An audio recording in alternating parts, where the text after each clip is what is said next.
Good evening, Ector County. My name is Scott Muri, and I'm the superintendent here in ECISD, and it's my pleasure to welcome each of you this evening. We have a jam-packed show filled with information tonight, also an incredible opportunity at the end to address your questions. So start now thinking about those things that you would like to know. Hopefully we'll be answering a few of those as we engage in conversation this evening. I'm joined by three very special guests. You'll have a chance to meet them in just a few minutes. Susan Hendricks is the principal of Ross Elementary. She'll be joining us this evening. Anthony Garcia, principal of Wilson and Young Middle School, and then Mauricio Marquez, the principal of Odessa High School. They'll offer their perspectives and share with you what their opening of schools experiences have been like on each of their campuses, really as around the district. And we'll also have a chance to ask them questions at the end of our show tonight. But we want to start with some information about the opening of school. As all of you know, school started in ECISD yesterday for 34,000 kids. Yesterday was the first day of school. About 4,200 kids actually came physically to our campuses yesterday, and the rest of our students joined us in a virtual environment. Many of our kids, it was the first day of school, so up early. Some of our kids experienced school while sitting in their bedrooms or at the kitchen table at home, and other kids were live and in person with us. But it was a great day in ECISD. We also recognized yesterday that there's clearly some opportunities for improvement, and we'll talk about those. At the end of the day, when we talk about having a great day, the best individual to determine that are the 34,000 students that we serve. So your child really makes the determination on if it's a great day. Last night, and probably again tonight, you ask your child that question. How was your first day of school if it was yesterday, and then how was the second day of school today? And really what your child shared with you is the referendum on school in Ector County Independent School District. Our goal is to ensure that every child every day has a great learning experience.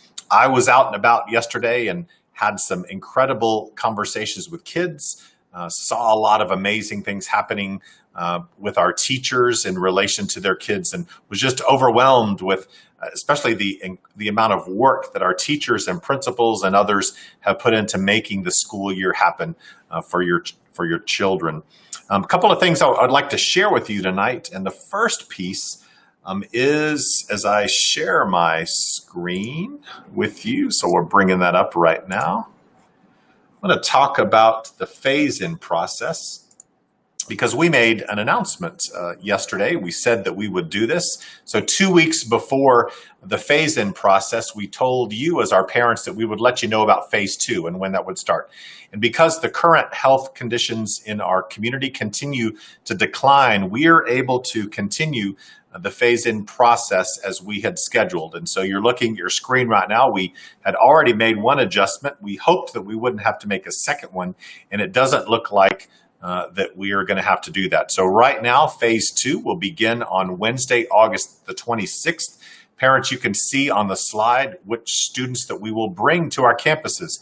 We will add pre-K through second grade, so all of our pre-K students will join us on August 26th. We're excited to welcome them to ECISD. Most of those kids for the very first time. Our third graders at Noel and Travis will join us, all of our sixth graders, all of our ninth graders, and then you can see the schedule that they'll follow. So we will welcome thousands of new kids physically to our campus on August 26th. Phase 3 will add another group of kids. You can again see on the slide, we'll add all third grade students, we'll add all seventh graders, we'll add all 10th graders, and then you can see at Noel, Travis, Peace, and Zavala, they'll add a few additional students of their own. And then that phase will begin on September 1st. So Tuesday, September 1st. And the final phase, phase 4, we will actually welcome the rest of our kids. And so if you didn't join us in phase 1, 2, or 3, your group is listed in phase 4. And at that point, starting on Tuesday, September 8th, every child that has chosen to attend school physically this year will be in attendance on Tuesday, September 8th.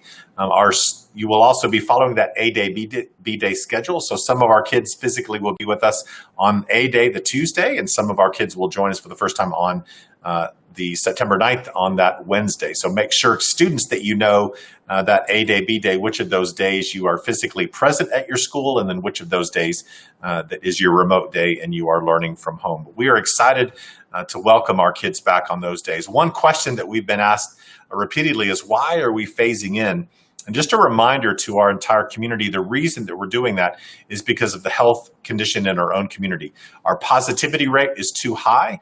Simply the number of people that are testing positive. We have too many of those folks in our community, so that has caused us to have to phase in.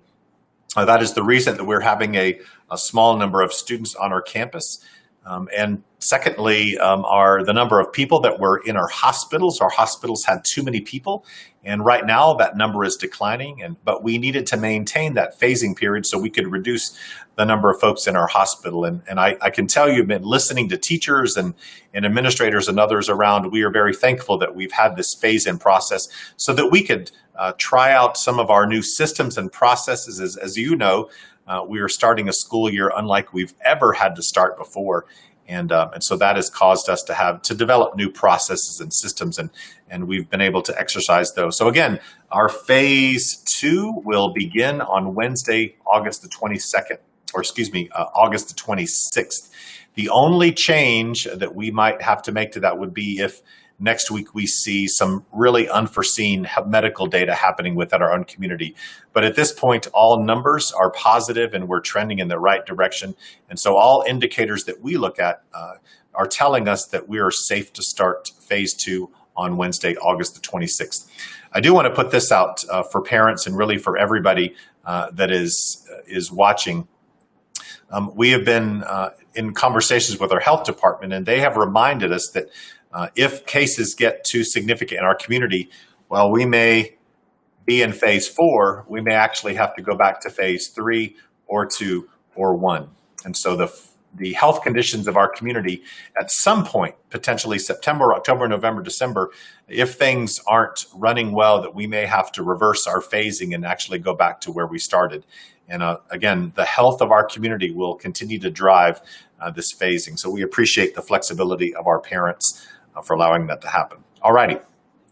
Moving on, technology has been a big topic. We, as many of you know, if your children are learning remotely, technology is critically important right now. We've been able to give out well over tens of thousands of devices already to our students. Many of our families are signing up for broadband access. That's available on the ECISD website. So if you do not have broadband at home and you need access, we're providing that. You can simply visit the website and find that information. And we can actually hop off this screen and go back to, let me stop sharing this. There we go. We also, in addition to technology, personal broadband access devices are available. You can talk to your school. I do need to say we have 12,000 devices on order. As many of you could probably imagine, devices from around the world, people are demanding, especially schools right now are in the process of securing devices. We purchased about 12,000 devices in late spring. Those devices have already arrived. We've given those out. We have another 12,000 devices on order. It will probably be end of September, October before those devices arrive in our community, and we'll be excited to share those with our students once they do. But if you need technology, make sure you speak with your school, and if you need broadband access, visit the website. And finally, if you need technology support, several parents and kids over the last couple of days have had a challenge in logging in. You need your login information, or maybe your device isn't working as it should. I want to remind everybody of our technology help desk number. Today, the technology help desk had received almost 1,000 calls. And so if you as a parent or your children are in need of some assistance, then you can dial 423-456-0013. Again, 432-456-0013 is the ECISD Technology Help Desk, and they would be glad to help you starting at 8 o'clock in the morning until 7 o'clock at night with any of your technology concerns. Other things, AB, I was asked, we had quite a few questions about the A day, B day schedule. Some had thought that you're attending school on an A day, but on a B day, you don't have to do anything. And we want to remind all of our students that An A day, B day schedule simply defines the location that you have school and then the way that you're learning. But every student attends school or is engaged in learning every single day. Sometimes you're physically present at school, and other times you are physically present at home. But that A day, B day schedule does not indicate you're on one day and off another day. Everybody is learning every single day. And so students and parents just want to remind you the A day, B day simply defines the location of learning, but not necessarily the fact that you're not learning on one of those days. Learning takes place every single day in ECISD, and that started the first day of school. Alrighty. We've had some questions about, so what is it like? And I thought we would take just a minute, and I'm going to share my screen again. I'm going to actually go out of this PowerPoint presentation. And I want to share with you a couple of things that will help you see what's going on. So some of you may not have visited the ECISD website. On our website, we have developed some what we call Dillos, or day in the life of. And we have a variety of those. So moms and dads, if you're curious as to what life is like through the lens of other people, you can look at this one. This is the Dillo for a fourth grader. So what is life like for a fourth grader? This particular Dillo talks about life in the fourth grade. What is life like now in this COVID-19 environment? So I would encourage you, this would be very descriptive of one of our elementary students. And so I'd encourage you to take a look at that. I think you'll find it fascinating. And if your child isn't having this experience, then have a conversation with your child. This is what they should be typically experiencing in a day at school. Again, their schedule may be different. Different schools have different scenarios, but in general, that would be a typical day in the life of a fourth grader. We move on to have a high school. This is the remote learning experience for high school. So what is remote learning like for a high school kid? Parents, you may leave home in the morning and go to work, and your high school students are learning all day. And so what was their day like? This day in the life of, we'll walk you through a high school student's experience in a virtual world. And so parents, I encourage you to take a minute to look at that. In addition to high schools, we have a cafeteria worker. So for our cafeteria staff, what is life like for them? Life for an athletic coach, a bus driver, counselor, custodian, and even parent. You'll find this one interesting. So if you are the parent of a virtual student, this would typically be what your life is going to be like. And so I would encourage you, moms and dads, to kind of look through this. You might find some good guidance in there on expectations that you can have for your child, expectations that you can have for us as a school district, and maybe the level of involvement that you need to have as your students. Again, our teachers in the virtual environment are the teacher of record, and so they are providing the instruction. We realize that some of our parents, some of you had to do that last semester. This semester is different. So I'd encourage you, moms and dads, to take a look at this day in the life of for a parent. We also have one for parents that in which your children are physically attending school, kind of what life is like for them. So I encourage you to take a read of both of those. But again, day in the life of, they're located on the ECISD website. If you click on the back to school area, then you can, on the left side of your screen, you can see all the day in the life ofs, and we have a whole series. So again, moms and dads, I encourage you to pay attention to that. If we have any students watching, you might also find that to be of interest. I encourage you to look at that as well. All right. And one other day in the life of piece that I wanted to share. Hold on just a minute. Let me see if I can pull this back up.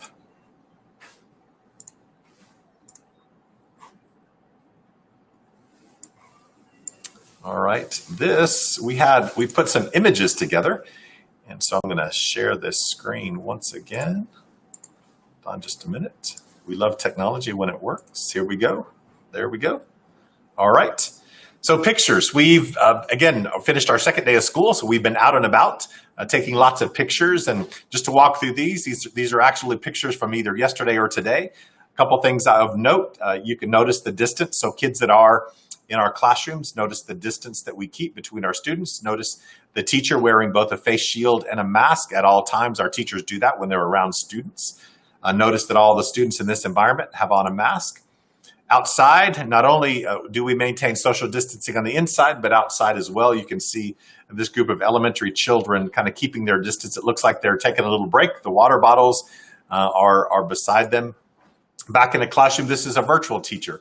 Notice there is no mask or face shield on this teacher, and that's because all of her students are virtual. So she is in a classroom by herself, teaching her students. Notice that she's got multiple, actually probably 3 monitors set up. Her thumb is up so that she is getting some reaction from her students. So that's what one of our teachers would look like in a typical virtual environment while those teachers are teaching from their classroom. This is our breakfast and lunch service. Our students are being served lunch in the cafeteria. These men and women of our food services program are doing an amazing job delivering breakfast and lunch. You'll notice everything is individually wrapped. That is to keep our food safe and our kids safe, our staff members safe. So all individually wrapped and delivered to classrooms every single day. Another environment, again, kids all masked up, water bottles. We're providing a bottle of water for every student every day in that environment. And you can notice, again, the spacing in this space. And once again, the teacher has on a face shield and mask in this environment. This is what lunchtime looks like now, or breakfast. Breakfast and lunch both occur in the classroom.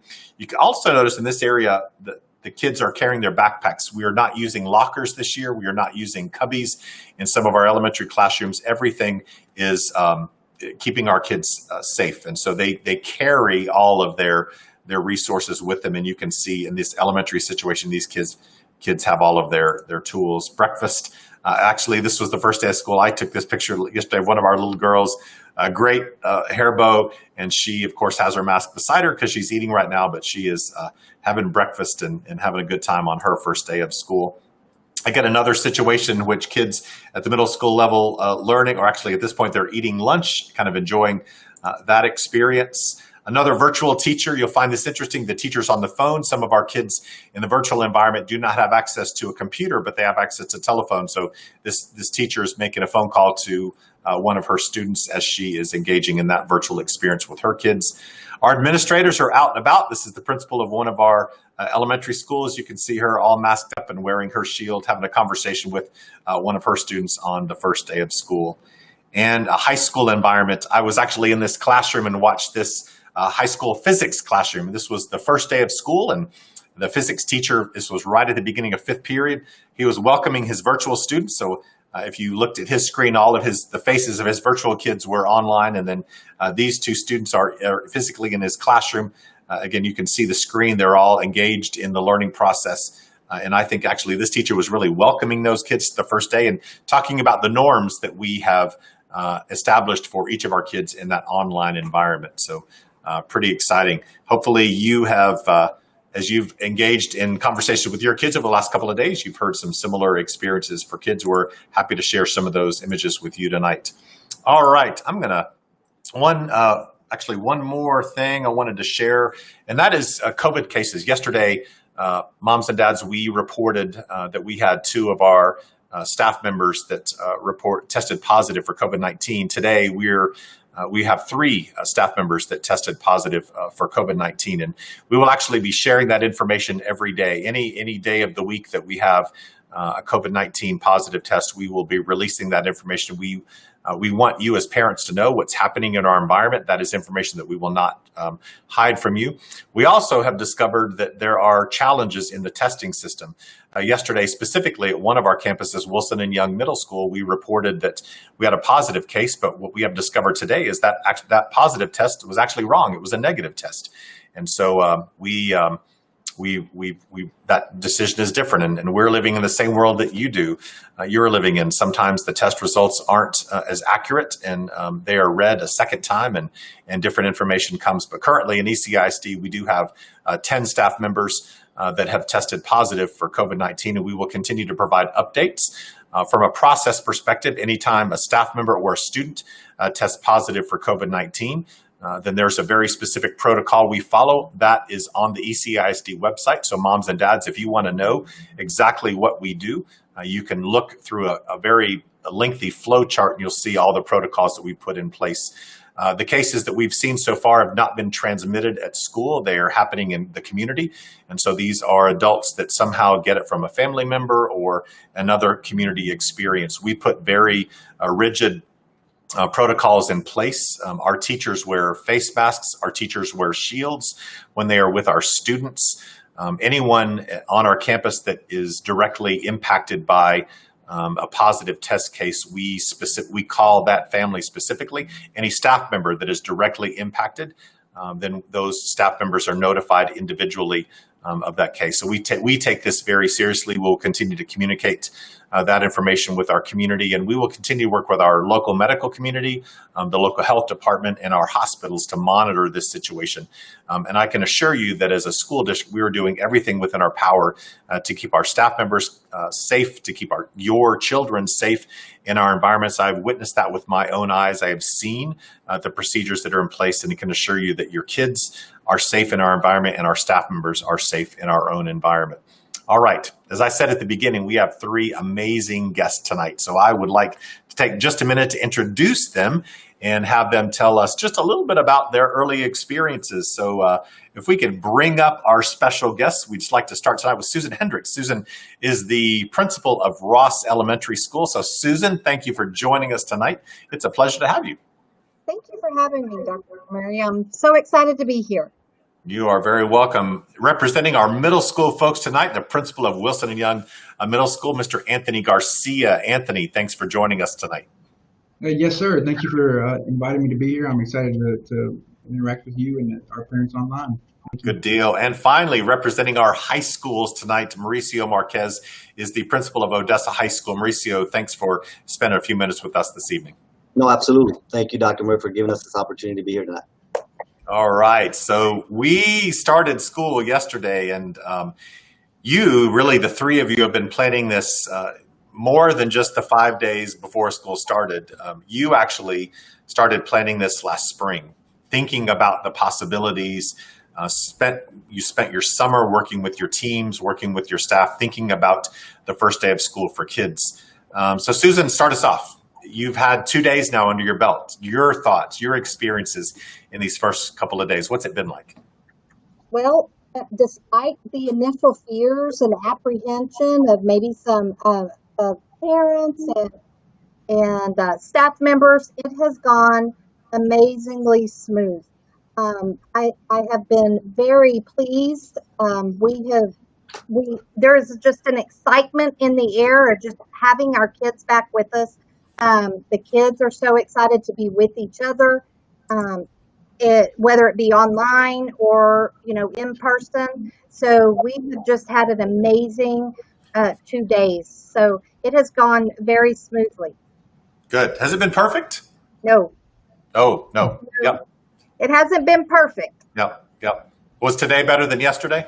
Today was better than yesterday. Yeah, I think that's what a good principal does. It's what our great teachers are doing is, we recognize that Wednesday was the first day of school, and today the second day was a little bit better. In fact, I walked into one of our middle schools today, a teacher's professional learning community, and that's what they were talking about, making those tweaks and adjustments so that their students would have a much better day on Thursday than they did on Wednesday. So kudos to you as a principal for recognizing that not everything was perfect, and we have improvements to make, and for making those improvements on the second day. Anthony, middle school, tell us about your first couple of days. Well, me personally, is a lack of sleep. I have not had an opportunity to sleep very well these past few days because I was so, excited and ready trying to be prepared for the unknown, not knowing what was going to come on the first day, how many students we were going to receive, not knowing the situation that we were going to get put in. But once we started rolling, once kids started showing up, there was excitement. Even though I had to look through the kids through this lens, I had to look through that lens. That we were excited to see them. We were excited for them to be coming to the building. Our teachers were ready. Our teachers were excited. So it was a pretty great experience. Just like everybody else, I'm sure across the board, we did have some things that we are working on tweaking this coming up next few days. So today, yes, it was a better day today, a lot smoother, and the days to come, it's going to get even better. The main excitement was from my teachers. They were, at the end of the day yesterday, even though I was wound up and nervous for the entire day, they were the most calm, and they were the ones telling me that they had a great day, and they were really surprised and excited at how well it went. So, good. Yeah, a good day. I was on your campus the day before school started, and I felt that excitement and enthusiasm on the part of your staff.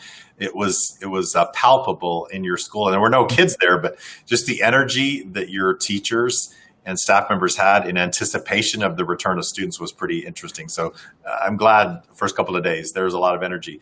And Mauricio, I was on your campus too, actually on the first day of school. Normally you've got 4,000 bodies running around that campus, and I didn't see 4,000 kids on the first day. What have your first couple of days been like? Not quite 4,000, right? So kind of like, Mr. Garcia and Ms. Hendricks,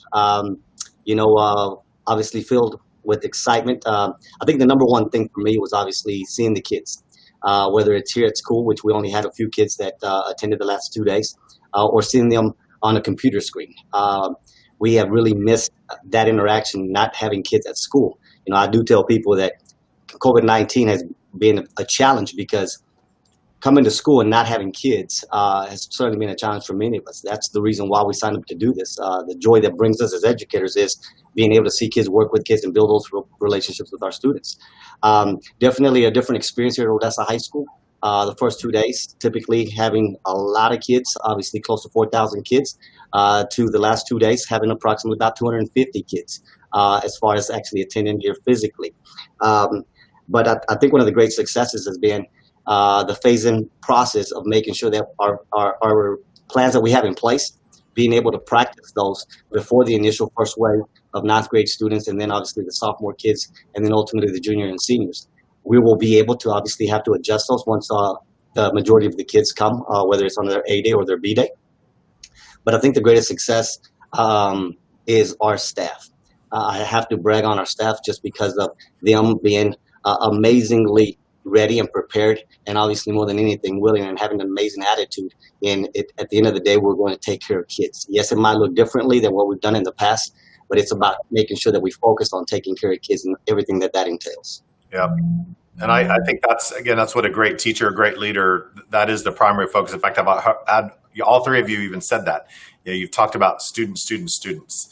And that's, as I've been around, this system over the last couple of days, that's, you feel that.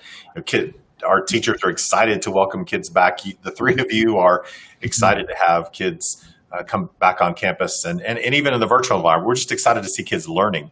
Mauricio, you mentioned the relationship piece. Talk for just a minute, and I'm going to actually come to the rest of you as well. But with this question, relationships are critical, and the research says when a teacher and a student have a healthy relationship, student achievement actually increases. Tell me about the relationship piece, and what have you seen teachers, do already, whether in a face-to-face environment or the virtual environment, to kind of foster those student-teacher relationships?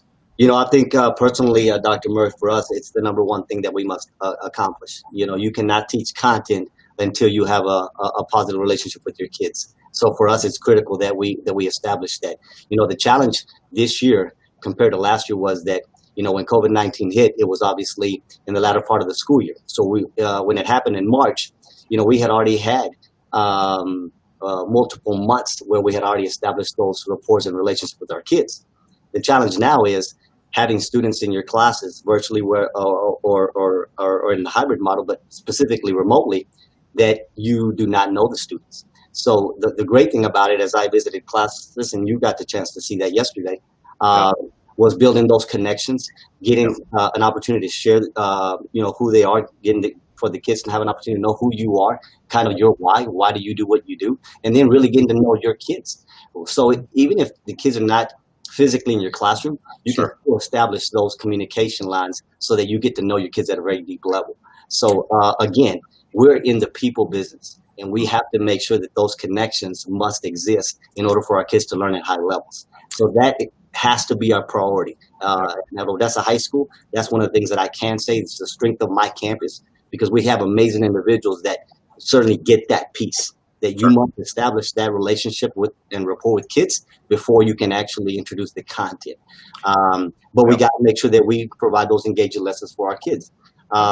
But like I said, whether they're in front of you physically or remotely, like we saw many kids yesterday through laptops or different devices, saw teachers interacting, engaging kids, and then asking them about them. How was your summer? How are you doing? Talk to me about how you are feeling, because we have to make sure that we lower the stress level for our kids as well. That's a piece that we must not forget. Yeah, I had a parent this morning told me that after the first day of school, her two high school children knew their teachers better this year after the first day than they knew their teachers after last year, the entire year. I thought that was very interesting. And her kids are in the virtual environment. So, and she really complimented the virtual scenario just because of that situation and the attention that the kids got from the teacher. They got to know their teacher better yesterday in one day than they did in 169 days last year. So very interesting. Anthony, what about you? So relationships to the middle school level, again, critically important. What are you seeing teachers doing right now? I agree with Mr. Marquez. I'm seeing teachers interacting with students both virtually and in person, and building those relationships, getting to know the students. As a matter of fact, today I had an opportunity to sit at my desk and get into those Google Classrooms and watch those interactions. And kids were actively engaging in many lessons where they were talking about themselves, and the teacher, introducing themselves. So it was a great opportunity.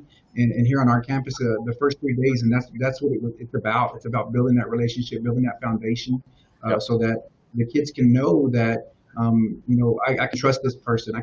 This person is going to guide me through where I need to be, and this is going to help my teachers become stronger individuals as well, because they're able to be able to teach the students.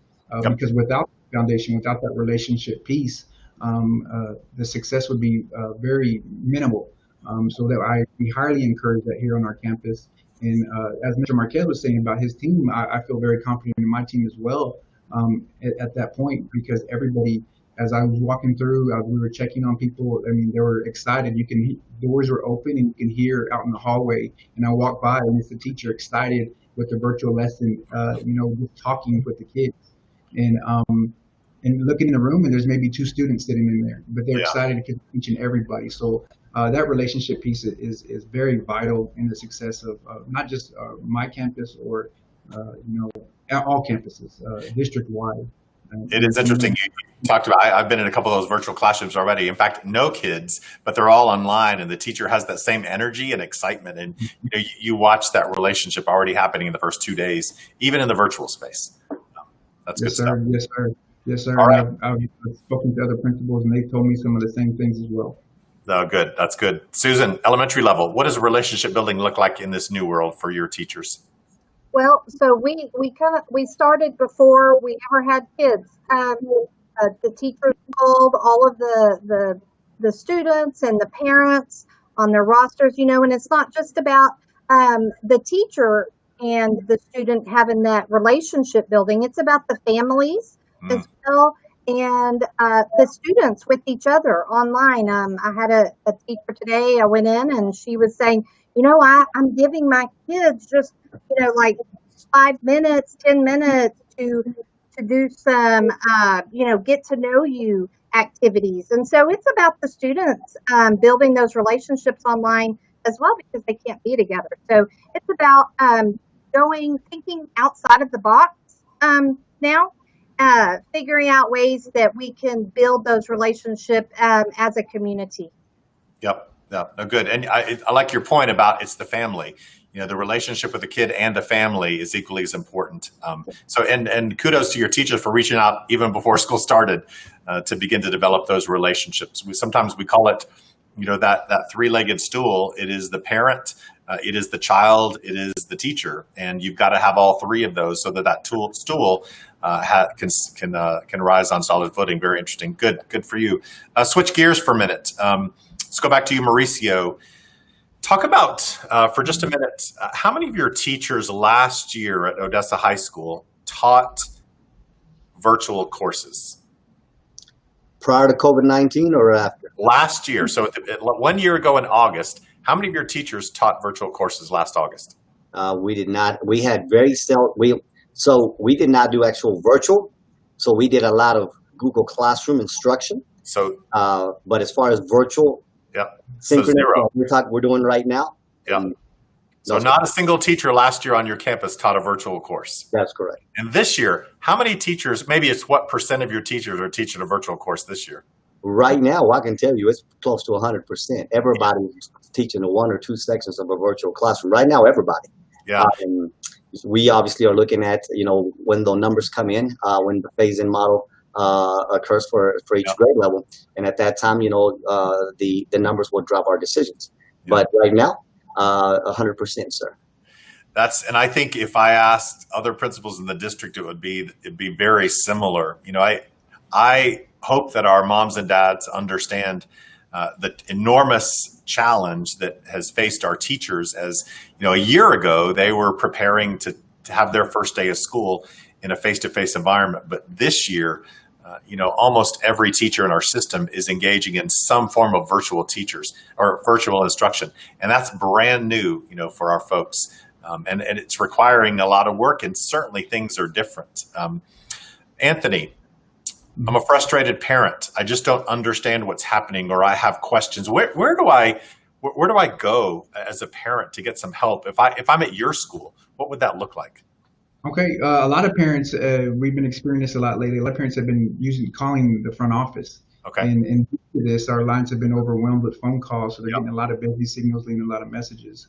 Yep. So parents, a lot of our information is on Facebook, and we do reply back to a lot of messages on Facebook. Okay. But All right. I encourage parents to reach out to the administration, reach out to me, send us an email, let us know what's going on, let us know how we can help you, because our phone lines the past 2 days have been tied up with multiple different scenarios and questions, and still registration. We still are registered students on campus as well. So I encourage parents to reach out to admin, reach out to our Facebook page. We also have a Twitter page, and to help so we can get to them, because I know they have questions and they need answers. So multiple ways. Parent could email you all. They could go to your Facebook page, go to your Twitter account, or call the school. Multiple ways to get in touch with your folks. Yes. Good. All right. Good. What about Susan? What about you? I'm having some concerns or frustrations as a parent. Who do I go to at your school?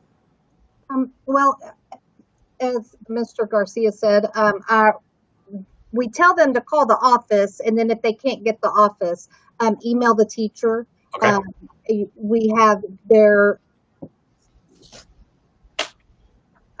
email addresses up, and we do that as well. So if they the Facebook, we reply to the Facebook concerns or issues. If they can't get in touch with the teacher, or they can't get through to the phones, we reply through Facebook as well. Good. Okay. All right. And Mauricio, what about you at the high school level? Same thing for us. Depending on what the concern is or the question is, email is probably the best way to contact, whether it's a counselor, an assistant principal. So like Ms. Hendricks mentioned on our webpage, every employee's email is available. So obviously through phone call as well, or even coming and seeing us, depending on what corral you're needing. But yes, sir, I think the email would be the probably easiest way to be able to communicate with the teacher if it's a specific question for a teacher. Okay. So multiple ways to be able to answer your questions. Okay. All right. Susan, I'm going to come back to you with an attendance question. Attendance is interesting this year. Since I've been in education for 32 years, and there's only one way that I've ever taken attendance as an educator, and that is, who's absent. And I'm going to let the office know through a variety of different methods who's absent. But this year, attendance has taken on a whole new, it's almost a life of its own. Talk about attendance at the elementary school. What does that look like for your teachers this year?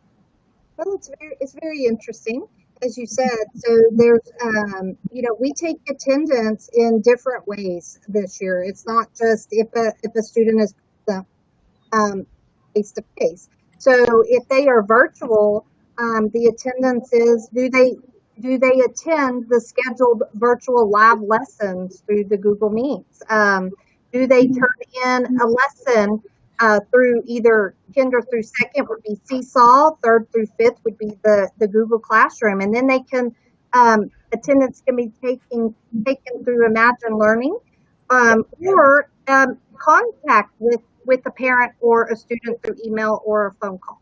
Yep. So attendance, it is more than just, is the child physically sitting in front of me? Students demonstrate attendance this year in a variety of different mechanisms. Yes, in fact, if a student submits work before 11:59 p.m. at night, they're counted present for that day. And so, yes, our teachers are, in fact, I think the whole state of Texas, we're still learning about these new attendance rules that have been created because of this COVID-19 situation. And they're certainly challenging to the processes and systems that we've had in place for years. Anthony, coming to you. So you've finished day 2, and as you've been around your school, you've seen some successes. Talk about a couple of things that really stand out in your mind as memorable moments over the last couple of days. My teachers being out in the hallways where kids are transitioning through the building. I mean, and greeting them and talking to them about social distancing and making sure as they're walking in, they're sanitizing. Another an amazing thing I saw was our cafeteria workers, our ladies. They're prepared. They're ready for those lunches for the kids. Our custodial staff they're in the building, wiping down everything. I mean, just some very good, lots of teamwork when it comes to across the board. So it's been very exciting to see that, everybody helping each other, and just smiling. And you walk by and I'm asking, how are you doing today? And they're, oh, it's been a good day, Mr. Garcia. And I'm like, oh, great, tell me about it. How are your kids? And they're just excited to talk about those things. So those have been very exciting and very uplifting.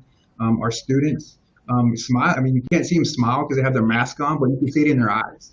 Yeah. You know when they're smiling, their eyes brighten up, and you can talk to them while they're walking to class. Say, where are you going today, this period? And they'll tell you, I'm going to PE. Oh, yeah, I'm going to PE. And they're running to PE.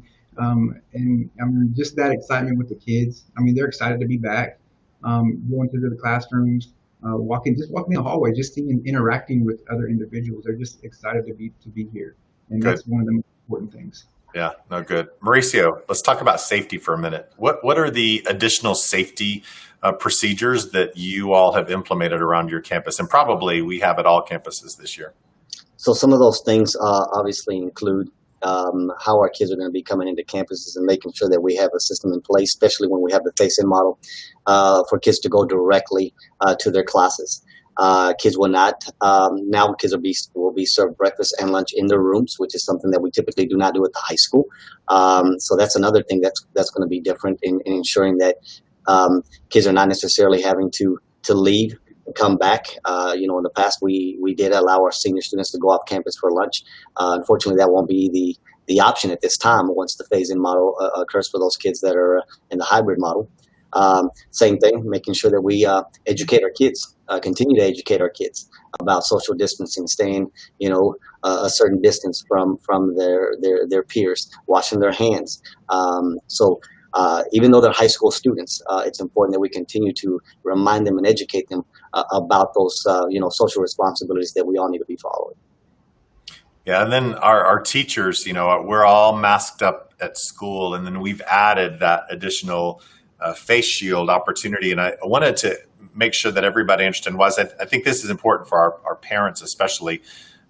So about 2 weeks ago, we have all along, we've said all of our staff members are going to wear face masks as a part of our daily routine. And then about 2 weeks ago, we added face shields to that. And the reason that we did is in talking with our medical community, they gave us some very interesting wisdom.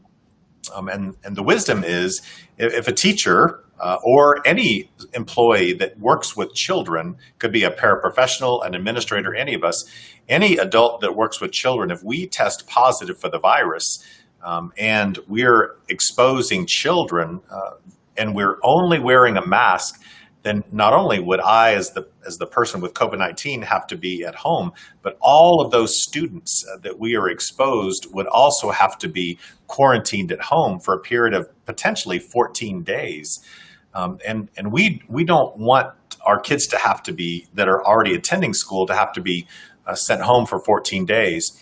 So the guidance was, if your teachers wear a face shield and a mask, and that same situation occurs, so a teacher or other adult that gets the virus, if the adult is wearing a mask and a face shield both, then none of those students would qualify for that level of exposure. And so literally those kids could come back to school the very next day. And that's maximizing the safety of our students. It also maximizes the safety of our peers as we're around each other every day. And so we added the face shield to every single educator in our district that is in any way coming in contact with our children. And already this year, on the second day, simply having those face shields in place have prevented us from having to quarantine groups of children in the home. And so we're very thankful for that opportunity. But we know, Susan, I'll come back to you. You've probably worn that as you've been around your students. What is that experience like for you? Well, it is hot. It's hot. That's and right. my glasses fog up, and so it's been interesting for sure. Yeah. Yeah, I think it's one of the things. In fact, even on my first day, I had my mask on and my face shield, and I noticed that as well. The world is foggy and it is pretty hot up here. It is. We're exploring, that was one of those things that we learned. We need to do that in our school system, but maybe the tool that we have chosen is not the right tool. And so we're looking at a variety of different tools now. In fact, we have another group of tools coming in tomorrow that we're going to look at to give our teachers and employees some options. Our teachers have got to feel confident and comfortable in the learning environment. And, our commitment to our teachers is to do everything we can to make sure that happens. So we'll do that for our employees. But it is important that we continue to wear those as it keeps our students, those that want to come to school, it keeps them in our buildings. Our community is asking, let me come to you, Anthony. And you probably have heard this from members of your own community.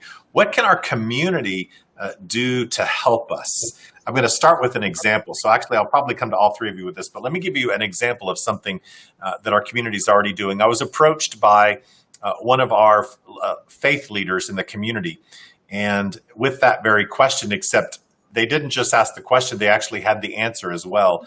And what they have done is they've opened their church to allow moms and dads that have to go to work.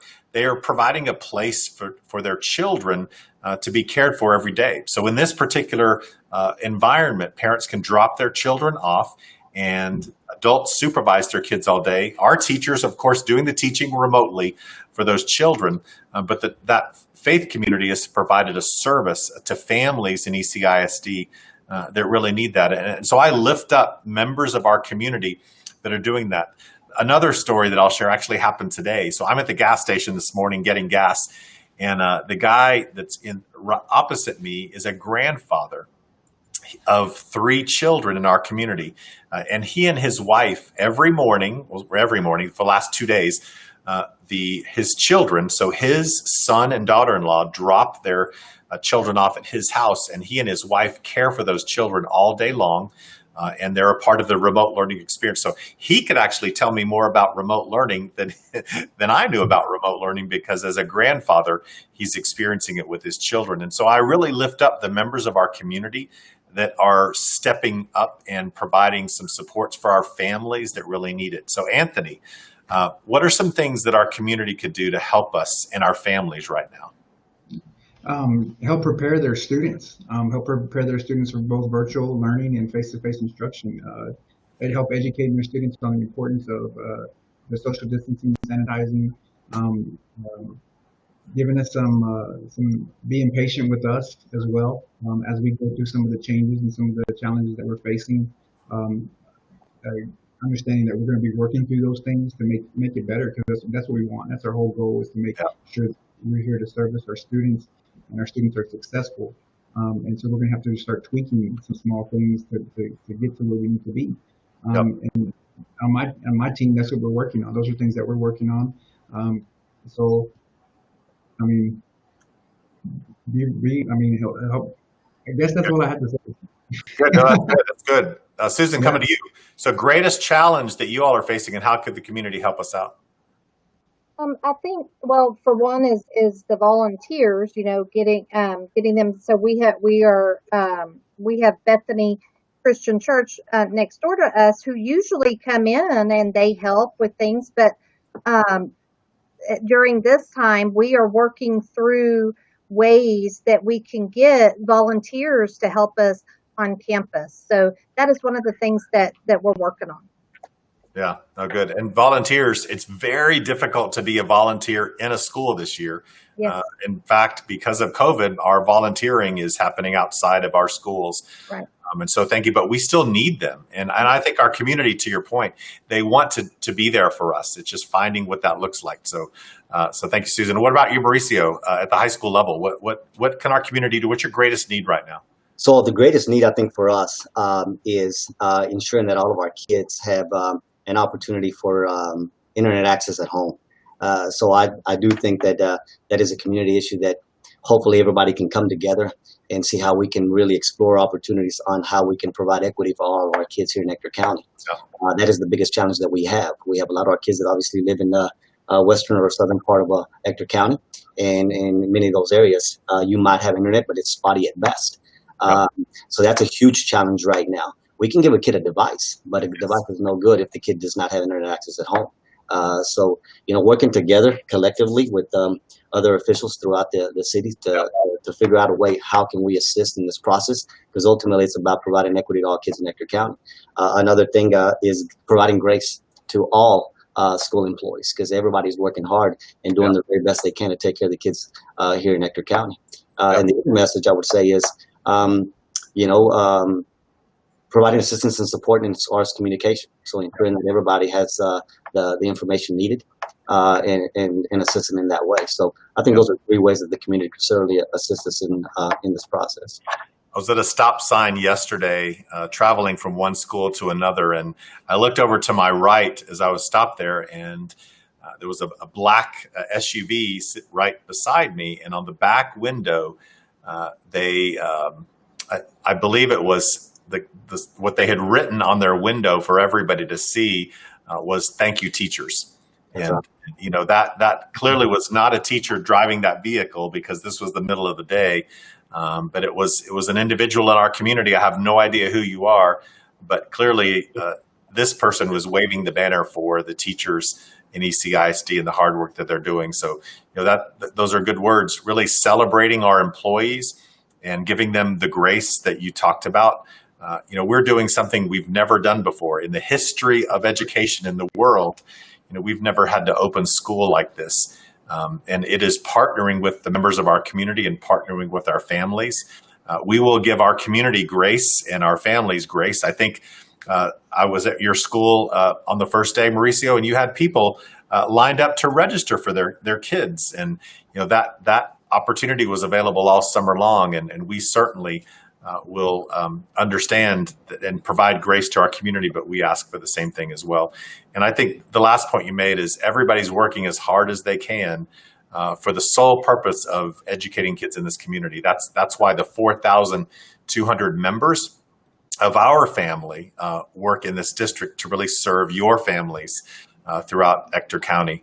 And I appreciate the tremendous work of our employees. And I'm going to wrap it up. And I want to say thank you to the three of you, principals, elementary, middle, and high school, for the work that you do. Susan and Anthony and Mauricio, I've seen it with my own eyes, not just this year, but last year as well. But in particular this year, the extra effort. Anthony, you mentioned you're having some of those sleepless nights. I think many of your colleagues in the leadership realm, as well as our teachers and others, have had a lot of sleepless nights as we have worked diligently to prepare for the return of our kids. So thank you, principals in ECISD, for the significant work that you do and for the leadership that you provide for your communities. And then to our other staff members, you shared pictures earlier. Our cafeteria workers are now doing something they've never done before. We're serving meals in classrooms every single day. It's almost like breakfast in bed and lunch in bed, if you will, for our students. And I commend our food service employees for thinking differently. Our technology team that has procured thousands of devices over the last several months and will be bringing thousands of new devices in. Mauricio, you mentioned the broadband project. We'll be excited to announce in a few weeks this enormous broadband project that we have undertaken so that every single family in ECISD and beyond can have access to high quality broadband. we're doing life-changing work for children, and we have a really great team of people that are devoted to the kids in our system. So we say thank you to them. Moms and dads, we know that you will continue to have questions as we travel through the next several days and weeks and months together. We ask that you continue to share those questions and concerns and also celebrations with us so that we can know the good things that we're doing, but also the not so good things. Because when something isn't happening that needs to happen, we want to know about it so we can improve it. So thank you for joining us tonight. We'll see you again next Thursday night. Thank you, principals, for being on with us and giving up a little bit of your evening. Go home and go to bed if you're not there already. And have a good night, and we'll see you next Thursday.